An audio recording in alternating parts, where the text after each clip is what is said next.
एक भावुक और प्रेरणादायक कहानी। नमस्कार दोस्तों, आज मैं आपको एक ऐसी कहानी सुनाने जा रहा हूं जो आपके दिल को छू जाएगी। यह कहानी है एक माँ की ममता की, एक बेटे की मेहनत की और गरीबी से सफलता तक के सफर की। तो बने रहिए मेरे साथ इस पूरी कहानी में। गरीबी का अंधेरा कहानी शुरू होती है मध्य प्रदेश के एक छोटे से गाँव रामपुर से। यहाँ एक टूटी फूटी झोपड़ी में रहती थी 50 साल की विधवा महिला कमला देवी अपने इकलौते बेटे राजेश के साथ। राजेश उस समय 15 साल का था, पढ़ने में बहुत तेज था, लेकिन घर की हालत इतनी खराब थी कि 2 वक्त की रोटी का भी जुगाड़ मुश्किल से हो पाता था। कमला देवी दूसरों के घरों में बर्तन मांजने का काम करती थी। सुबह 4 बजे उठकर 8-10 घरों में झाड़ू पोछा करती, बर्तन साफ करती, शाम को फिर वही काम। पूरे दिन की मेहनत के बाद मुश्किल से 150 रुपए मिल पाते थे। एक दिन की बात है, राजेश स्कूल से घर आया तो देखा उसकी माँ झोपड़ी के बाहर बैठी रो रही थी। पास में कुछ फटे पुराने कपड़े पड़े थे। राजेश ने पूछा, माँ तू क्यों रो रही है? कमला देवी ने आंसू पोंछते हुए कहा, बेटा कल तेरी परीक्षा है ना, मैं सोच रही थी कि तुझे एक नई कमीज दिला देती, लेकिन मेरे पास तो इतने पैसे भी नहीं हैं। ये देख, शर्मा जी के यहाँ से उनकी पुरानी शर्ट मांग कर लाई हूँ, तू यही पहन ले। राजेश का दिल बैठ गया। उसने माँ को गले लगाया और कहा, माँ तू चिंता मत कर, मुझे कोई फर्क नहीं पड़ता, मैं तो बस पढ़ना चाहता हूँ। लेकिन उस रात राजेश सो नहीं सका। वह सोचता रहा कि उसकी माँ को कितनी तकलीफ उठानी पड़ती है, हर दिन कितनी मेहनत करती है, फिर भी 2 जून की रोटी के लिए तरसना पड़ता है। अगले दिन स्कूल में जब राजेश उस फटी शर्ट में गया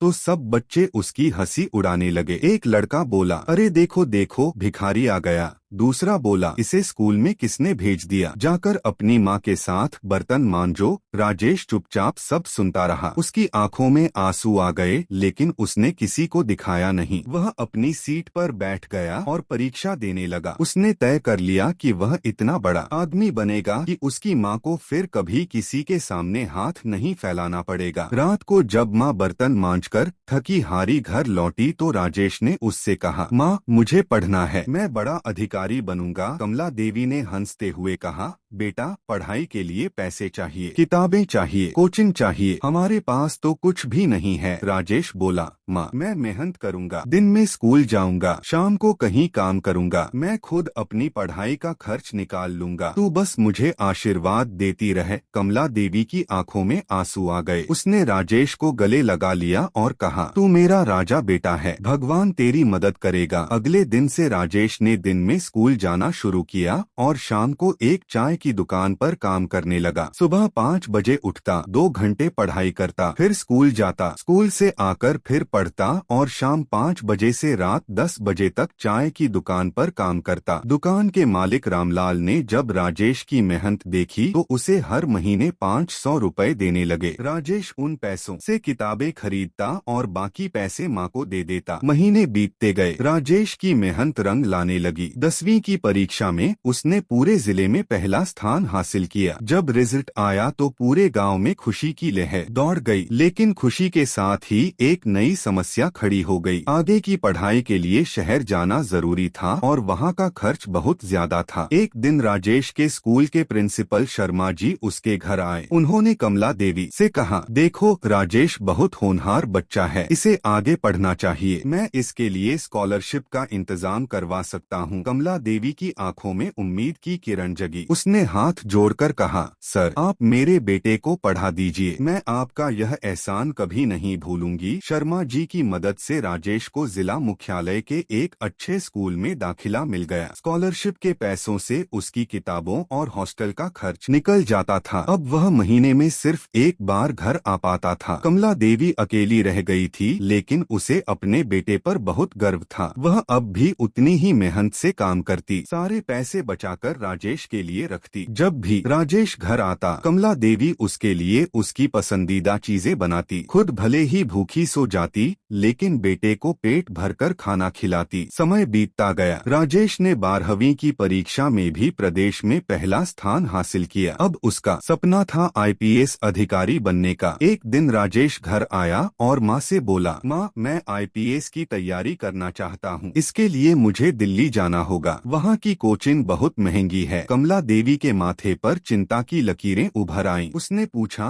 कितने पैसे लगेंगे बेटा? राजेश ने कहा, माँ, कम से कम 50,000 रुपए चाहिए, कोचिंग फीस और रहने खाने के लिए। कमला देवी के पास तो 5,000 रुपए भी नहीं थे, लेकिन उसने राजेश को निराश नहीं होने दिया। उसने कहा, बेटा तू चिंता मत कर, मैं इंतजाम कर दूंगी। अगले दिन से कमला देवी ने पहले से भी ज्यादा मेहनत करनी शुरू कर दी। अब वह 24 घरों में काम करने लगी। सुबह 3 बजे उठती और रात 10 बजे तक काम करती। खाना ठीक से नहीं खाती, दवा के लिए भी पैसे बचाती। धीरे धीरे उसकी तबीयत बिगड़ने लगी, शरीर कमजोर होता गया, लेकिन उसने राजेश को कुछ नहीं बताया। 6 महीने की कड़ी मेहनत के बाद कमला देवी ने 40,000 रुपए जोड़ लिए, लेकिन अभी भी 10,000 की कमी थी। एक रात कमला देवी बहुत देर तक सोचती रही। सुबह वह अपनी एकमात्र धरोहर लेकर साहूकार के पास गई। यह उसकी शादी की सोने की चूड़ी थी जो उसकी माँ ने दी थी। साहूकार ने चूड़ी देखी और कहा, इसके 15,000 रुपए दूंगा। कमला देवी की आंखों में आंसू आ गए। वह चूड़ी को आखिरी बार देखा और साहूकार को दे दी। घर आकर उसने सारे पैसे गिने। 55,000 रुपए थे। उसने पैसों को एक कपड़े में बांधा। राजेश के आने का इंतजार करने लगी। अगले रविवार राजेश घर आया। कमला देवी ने पैसों की गठरी उसके हाथ में रख दी और कहा, बेटा जा, दिल्ली जा और खूब मन लगाकर पढ़, मेरा सपना पूरा कर। राजेश ने पूछा, माँ इतने पैसे कहाँ से आए? कमला देवी ने झूठ बोला, बेटा मैंने थोड़े बहुत बचा रखे थे, तू बस जा और पढ़ाई कर। राजेश कुछ समझ नहीं पाया,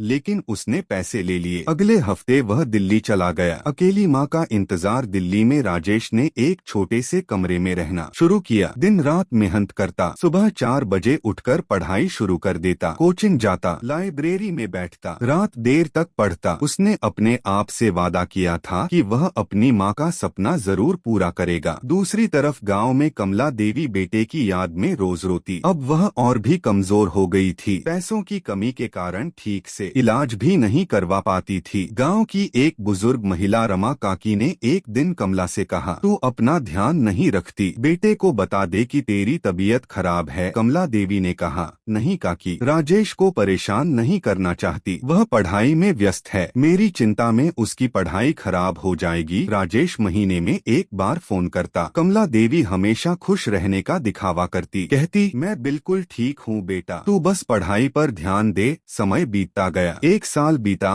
2 साल बीते, 3 साल बीत गए। राजेश ने पहली बार यूपीएससी की परीक्षा दी, लेकिन इंटरव्यू में रह गया। उसने हार नहीं मानी, फिर से मेहनत शुरू की। इस बार उसने और कठिन परिश्रम किया। दूसरी तरफ कमला देवी की हालत बिगड़ती जा रही थी। अब वह ठीक से खड़ी भी नहीं हो पाती थी, लेकिन फिर भी काम करती रहती। एक दिन वह काम करते करते बेहोश हो गई। गांव वालों ने उसे अस्पताल पहुंचाया। डॉक्टर ने कहा, इनकी हालत बहुत गंभीर है, कुपोषण और अत्यधिक थकान की वजह से। शरीर ने जवाब दे दिया है। रमा काकी ने राजेश को फोन लगाया और सब बताया। राजेश तुरंत गांव पहुंचना चाहता था, लेकिन कमला देवी ने फोन पर कहा, बेटा मत आ, तेरी परीक्षा नजदीक है, मैं ठीक हो जाऊंगी, तू बस पढ़ाई कर। राजेश रो पड़ा। उसने कहा, माँ मैं आ रहा हूँ। कमला देवी ने सख्ती से कहा, नहीं बेटा, अगर तूने मेरी बात नहीं मानी तो मैं तुझसे बात नहीं करूंगी, तू वहीं रह और परीक्षा दे, यही मेरी खुशी है। राजेश ने भारी मन से हाँ कर दी, लेकिन उस रात वह बहुत रोया। उसने अपनी किताबों के सामने माँ की फोटो रख दी और कसम खाई कि वह जरूर सफल होगा। सफलता की राह साल 2020 की बात है। राजेश ने दूसरी बार यूपीएससी की परीक्षा दी। इस बार उसकी तैयारी पहले से कहीं बेहतर थी। उसने दिन रात एक कर दिया था। प्रीलिम्स में पास हुआ, फिर मेंस में भी अच्छे नंबर आए। अब सिर्फ इंटरव्यू बचा था। इंटरव्यू से एक रात पहले राजेश ने माँ को फोन किया। कमला देवी अब बिस्तर पर लेटी रहती थी। उसकी आवाज बहुत कमजोर थी। राजेश ने कहा, माँ कल मेरा इंटरव्यू है, तू मेरे लिए प्रार्थना करना। कमला देवी ने कहा, बेटा मैं रोज तेरे लिए प्रार्थना करती हूँ, तू घबराना मत, भगवान तेरे साथ है और तेरी माँ का आशीर्वाद भी, तू जरूर सफल होगा। राजेश की आंखों में आंसू आ गए। उसने कहा, माँ मैं तेरे लिए यह परीक्षा जीतूंगा, मैं तुझे वचन देता हूँ। अगले दिन इंटरव्यू हुआ। राजेश ने बहुत अच्छा परफॉर्म किया। उसके जवाब इतने प्रभावशाली थे कि बोर्ड के सदस्य भी प्रभावित हो गए। एक सदस्य ने पूछा, राजेश तुम आईपीएस क्यों बनना चाहते हो? राजेश ने जवाब दिया, सर मैं गरीबी से आता हूँ। मैंने देखा है कि कैसे गरीब लोगों के साथ अन्याय होता है। मैं ऐसा अधिकारी बनना चाहता हूँ जो गरीबों की मदद कर सके और साथ ही मैं अपनी माँ को खुश देखना चाहता हूँ। उसने मेरे लिए अपनी पूरी जिंदगी लगा दी है। यह सुनकर बोर्ड के सभी सदस्य भावुक हो गए। इंटरव्यू खत्म हुआ। राजेश को लगा कि उसने अच्छा किया है, लेकिन रिजल्ट का इंतजार बहुत मुश्किल था। 3 महीने बाद रिजल्ट आया। राजेश सुबह से ही अपने कमरे में बैठा था। जब दोपहर 12 बजे रिजल्ट आया तो उसने अपना रोल नंबर देखा। वह सफल हो गया था और वह भी पूरे देश में 47वें रैंक के साथ। राजेश की खुशी का ठिकाना नहीं रहा। वह रोने लगा। उसने तुरंत घर फोन लगाया, लेकिन फोन कोई नहीं उठा रहा था। उसने रमा काकी को फोन किया। काकी ने फोन उठाया और रोते हुए बोली, बेटा तेरी माँ की तबीयत बहुत खराब है, वह अस्पताल में है। 10 साल बाद राजेश का दिल बैठ गया। उसने तुरंत गांव के लिए ट्रेन पकड़ी। राजेश रात भर सफर करके गांव पहुंचा, सीधे अस्पताल गया। जब वह माँ के कमरे में पहुंचा तो जो दृश्य देखा, उसे देखकर उसके पैरों तले जमीन खिसक गई। कमला देवी बिस्तर पर लेटी थी। उसका शरीर सूख कर कांटा हो गया था। चेहरे पर झुर्रियां पड़ गई थीं। बाल पूरी तरह सफेद हो चुके थे। वह बिल्कुल भी नहीं दिख रही थी जैसी। राजेश याद करता था। राजेश धीरे से उसके पास गया और कहा, माँ। कमला देवी ने धीरे से आंखें खोली। जब उसने राजेश को देखा तो उसकी आंखों में चमक आ गई। वह कुछ कहना चाहती थी, लेकिन बोल नहीं पा रही थी। राजेश उसके पास बैठ गया और उसका हाथ पकड़ लिया। माँ का हाथ ठंडा और सूखा था। तभी डॉक्टर अंदर आया। उसने राजेश से कहा, बेटा तुम्हारी माँ बहुत बहादुर है। पिछले 5 सालों से वह बीमार थी, लेकिन इलाज नहीं करवाती थी। सारे पैसे तुम्हारे लिए बचाती रहती थी। राजेश सन्न रह गया। उसने पूछा, क्या कह रहे हैं आप? डॉक्टर ने कहा, हाँ बेटा, तुम्हारी माँ को 5 साल पहले ही डायबिटीज और हाई ब्लड प्रेशर की समस्या हो गई थी, लेकिन उसने दवा नहीं खरीदी। कहती थी कि पैसे बेटे की पढ़ाई में लगेंगे। राजेश का सिर घूम गया। उसकी आंखों के सामने अंधेरा छा गया। तभी रमा काकी वहां आई। उसने राजेश को सब कुछ बताया कि कैसे कमला देवी ने अपनी शादी की चूड़ी बेच दी थी, कैसे उसने दिन रात काम किया था, कैसे वह भूखी सोती थी, लेकिन राजेश को फोन पर हमेशा कहती थी कि वह ठीक है। और सबसे बड़ी बात जो रमा काकी ने बताई वह यह थी कि राजेश को दिल्ली गए 8 साल हो गए थे, लेकिन वह सिर्फ 2 बार घर आया था। बाकी समय वह इतना व्यस्त रहा कि माँ से मिलने नहीं आया। यह सुनकर राजेश को लगा जैसे किसी ने उसके सीने में छुरा घोंप दिया। उसे एहसास हुआ कि अपनी सफलता की दौड़ में वह अपनी माँ को भूल गया था। वह माँ के पास गया और उसके पैरों पर सिर रखकर फूट फूट कर रोने लगा। कहने लगा, माँ मुझे माफ कर दे, मैं बहुत बुरा बेटा हूँ। मैं तेरे पास नहीं आया। तूने मेरे लिए इतना कुछ किया और मैंने तेरे लिए कुछ नहीं किया। कमला देवी ने कमजोर हाथ से राजेश के सिर पर हाथ फेरा। उसकी आंखों से आंसू बह रहे थे। राजेश ने माँ को गले लगाया और कहा, माँ मुझे माफ कर दे, मैं IPS बन गया हूँ। माँ मैंने तेरा सपना पूरा कर दिया, लेकिन इस सफलता का कोई मतलब नहीं अगर तू मेरे साथ नहीं है। यह सुनते ही कमला देवी की आंखों में खुशी के आंसू आ गए। उसने धीरे से मुस्कुराने की कोशिश की। तभी एक नर्स अंदर आई और बोली, डॉक्टर साहब मरीज को खाना देना है। राजेश ने कहा, मैं माँ को खाना खिलाऊंगा। उसने माँ को अपने हाथों से खाना खिलाना शुरू किया। हर निवाला खिलाते समय उसकी आंखों से आंसू गिर रहे थे। खाना खिलाने के बाद राजेश माँ के पास बैठा रहा। वह माँ का हाथ पकड़े हुए था। कमला देवी ने बहुत मुश्किल से कहा, बेटा।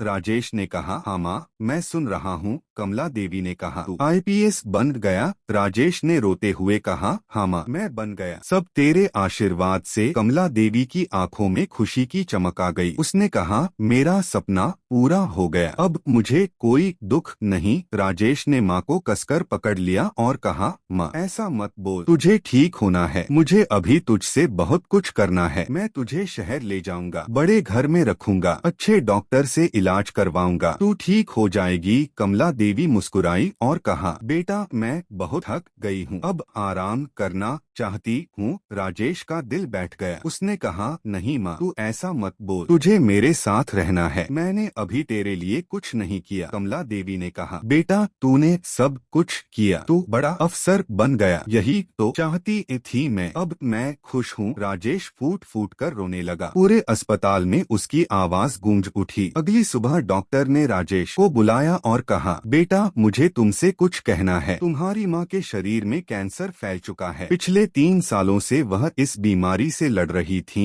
राजेश सन्न रह गया। उसे विश्वास नहीं हुआ। उसने पूछा, कैंसर 3 साल से? लेकिन माँ ने मुझे कभी नहीं बताया। डॉक्टर ने कहा, हाँ, रमा काकी बताती हैं कि तुम्हारी माँ को जब यह पता चला तो उन्होंने किसी को बताया नहीं। कहती थीं कि अगर राजेश को पता चल गया तो वह पढ़ाई छोड़ देगा और मेरे पास आ जाएगा। मैं नहीं चाहती कि मेरी बीमारी की वजह से उसका करियर बर्बाद हो। यह सुनकर राजेश के पैरों तले जमीन खिसक गई। वह दीवार का सहारा लेकर बैठ गया। उसे समझ आ गया कि उसकी माँ ने कितना बड़ा त्याग किया था। माँ ने अपनी जान की परवाह नहीं की, अपनी बीमारी को छुपाया, दर्द सहती रही, सब कुछ सहती रही, सिर्फ इसलिए ताकि उसका बेटा अपने सपने पूरे कर सके। राजेश की आंखों के सामने पिछले 8 साल घूम गए। उसे याद आया कि जब भी वह फोन करता था माँ कितनी खुश रहती थी। कभी शिकायत नहीं की, कभी नहीं कहा कि बेटा मैं बीमार हूँ, आजा। डॉक्टर ने आगे कहा, बेटा अब बहुत देर हो चुकी है, कैंसर आखिरी स्टेज में पहुँच चुका है, ज्यादा से ज्यादा कुछ दिन। डॉक्टर की बात पूरी होने से पहले ही राजेश चिल्ला उठा, नहीं, मेरी माँ को कुछ नहीं होगा, मैं उसे दिल्ली ले जाऊंगा, बड़े अस्पताल में दिखाऊंगा, सबसे अच्छे डॉक्टर से इलाज करवाऊंगा। डॉक्टर ने सिर हिलाया और कहा, बेटा समझो, तुम्हारी माँ की हालत इतनी कमजोर है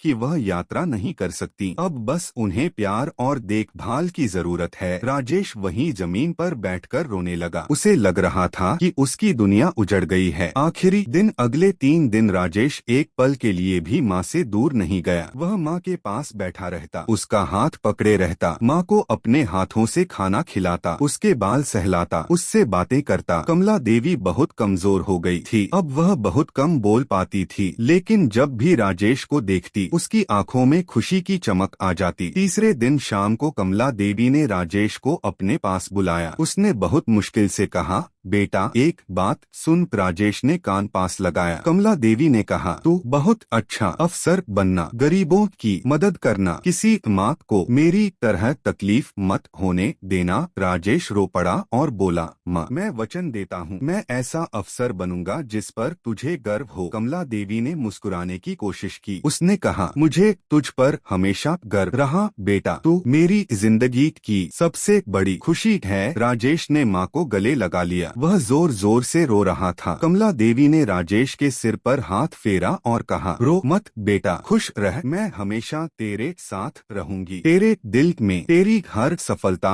में। यह कहकर कमला देवी ने आंखें बंद कर ली। उसके चेहरे पर शांति थी। राजेश चिल्लाया, माँ माँ, लेकिन कमला देवी ने जवाब नहीं दिया। वह हमेशा के लिए सो गई थी। माँ की मृत्यु के बाद राजेश पूरी तरह टूट गया, लेकिन उसे माँ की आखिरी बात याद थी। उसने अपने आप को संभाला। राजेश ने आईपीएस अधिकारी के रूप में अपनी ट्रेनिंग पूरी की। उसके बाद उसे एक जिले का एसपी बनाया गया। लेकिन राजेश साधारण अफसर नहीं था, वह अपनी माँ की यादों को साथ लेकर चलता था। उसने अपने जिले में गरीबों के लिए बहुत काम किया। गरीब बच्चों की शिक्षा के लिए एक फाउंडेशन शुरू किया जिसका नाम रखा कमला देवी शिक्षा फाउंडेशन। इस फाउंडेशन के जरिए हजारों गरीब बच्चों को मुफ्त शिक्षा और किताबें मिलने लगी। जो बच्चे आईएएस या आईपीएस की तैयारी करना चाहते थे उन्हें मुफ्त कोचिंग दी जाने लगी। राजेश ने अपनी पहली तनख्वाह से अपने गांव में एक स्कूल बनवाया। उसमें गरीब बच्चों को मुफ्त शिक्षा दी जाने लगी। उसने अपने गांव की उन सभी महिलाओं को जो घरों में काम करती थीं, उनके लिए एक सहायता कोष बनाया ताकि कोई माँ अपनी बीमारी का इलाज करवाने से वंचित न रहे। धीरे धीरे राजेश की ख्याति पूरे प्रदेश में फैल गई। लोग उसे गरीबों का मसीहा कहने लगे। एक दिन एक गरीब महिला अपने बेटे को लेकर राजेश के पास आई। बेटा बहुत होनहार था लेकिन पढ़ाई के लिए पैसे नहीं थे। राजेश ने उस महिला को देखा तो उसे अपनी माँ की याद आ गई। उसकी आंखों में आंसू आ गए। उसने उस लड़के की पूरी पढ़ाई का खर्च उठाने का वादा किया और उस महिला से कहा, माँ आप चिंता मत करिए, आपका बेटा जरूर बड़ा अफसर बनेगा और आप उसके लिए जो त्याग कर रही हैं वह कभी नहीं भूलेगा। महिला की आंखों में खुशी के आंसू आ गए। उसने राजेश को आशीर्वाद दिया। माँ की यादें। आज राजेश एक सफल आईपीएस अधिकारी है। उसके पास सब कुछ है, नाम, शोहरत, पैसा, इज्जत, लेकिन उसके दिल में एक खालीपन है, माँ की कमी। हर साल माँ के जन्मदिन पर राजेश अपने गांव जाता है। माँ की कब्र पर फूल चढ़ाता है, वहाँ बैठकर घंटों रोता है। वह कहता है, माँ, मैं सफल हो गया, लेकिन मेरी सफलता अधूरी है। तू मेरे साथ नहीं है। मैं चाहता हूँ कि तू मेरी सफलता देखती। मैं चाहता हूँ कि मैं तुझे बड़े घर में रख पाता, तुझे अच्छे कपड़े पहना पाता, तुझे हर खुशी दे पाता। लेकिन माँ, मैंने तेरा वचन पूरा किया है। मैं गरीबों की मदद कर रहा हूँ। मैं ऐसे बच्चों की मदद कर रहा हूँ जो मेरी तरह गरीबी से आते हैं। मैं ऐसी माँओं की मदद कर रहा हूँ जो तेरी तरह अपने बच्चों के लिए त्याग कर रही है। माँ, तेरी सीख मुझे हमेशा याद रहेगी। तूने मुझे सिखाया कि मेहनत से सब कुछ हासिल किया जा सकता है। तूने मुझे सिखाया कि त्याग से बड़ा कोई प्यार नहीं होता। राजेश हर महीने अपनी तनख्वाह का आधा हिस्सा गरीबों की मदद में लगाता है। वह कहता है, यह मेरे पैसे नहीं हैं, यह मेरी माँ की मेहनत के पैसे हैं और मैं इन्हें वहाँ लगाऊंगा जहाँ मेरी माँ चाहती थी। आज राजेश की पहचान एक ईमानदार और गरीब परस्त अधिकारी के रूप में है। लेकिन खुद राजेश कहता है, मैं जो कुछ भी हूँ अपनी माँ की वजह से हूँ। उसने अपनी जान दे दी